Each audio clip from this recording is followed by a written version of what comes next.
Hello, this is Sincere coming to you again from Wilson County. And I just wanted to share a passage from the Upanishads, the Katha Upanishads. And verse 6 says, knowing the senses to be separate from the self and the sense experience to be fleeting, the wise grieve no more.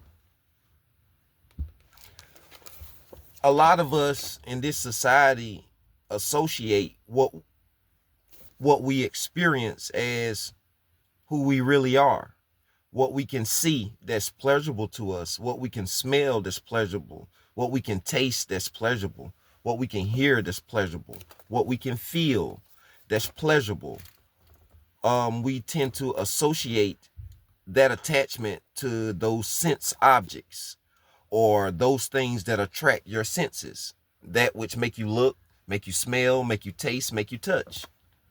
We equate that to being a part of who we are when it itself is just energy and a part of this complex process we call life.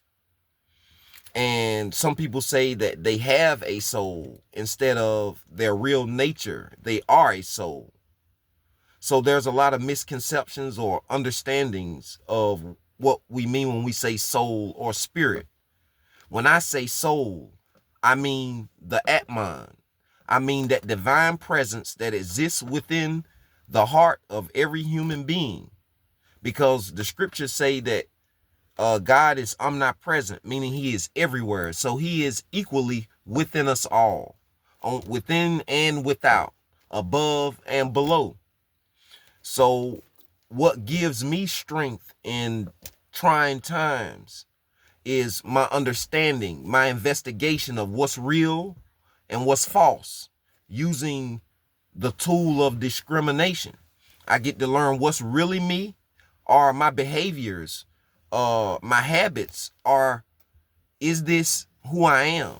And why do I behave in such a way? Why are my habits in such a way? And then I have to study conditioning. And what is conditioning, and what are the different aggregates that can pose conditioning that could negatively affect the human being? So I say all that to say we will become a lot stronger, psychologically, even physically, if we would investigate ourselves as much as we investigate others.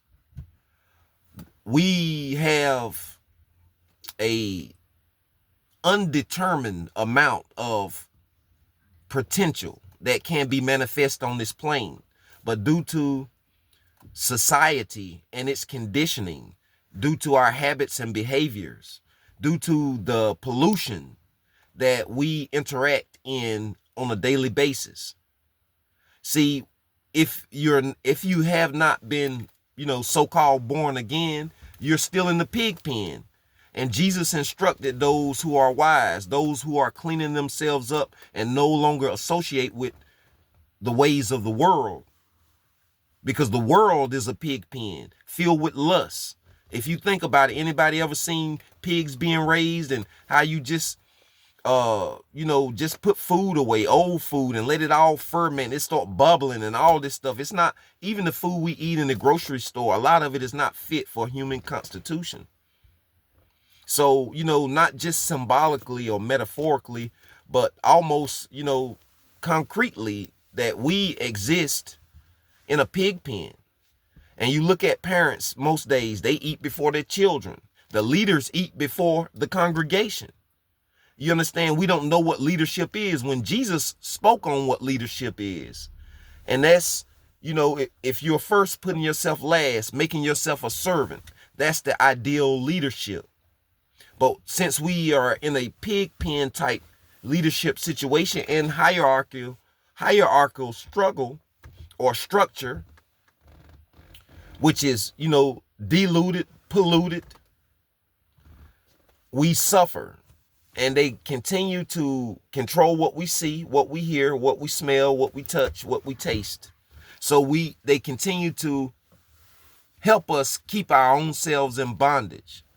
But I encourage you to remember, to understand that the senses are not the self, and that which the senses experience is always passing away. That means it's not real. It has a beginning, middle, and an end.